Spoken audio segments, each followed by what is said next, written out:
Brysiwch! Brysiwch! Meddai pawb. Dydyn ni ddim yn ddiogel eto! Doedden nhw ddim chwaith, achos roedd y brenin wedi anfon i filwyr ar eu holau. Ond roedd Duw efo'i bobl.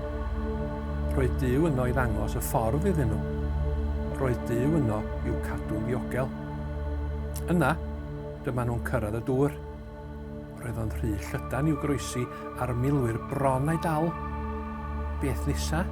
Y noson honno, fe anfonodd Duw wynt mawr. I chwythu a chwythu, i chwythu'r dŵr i ffwrdd. Yn y bora, cerddodd y bobl ar draws yn sych. Ond wnaeth Duw ddim gadael i'r milwyr ei dilyn. Hwrei! Roedd pawb yn ddiogel ar yr ochr arall. Diolch i Dduw! O, diolch i Dduw! Roedd pawb yn canu ac yn dawnsio.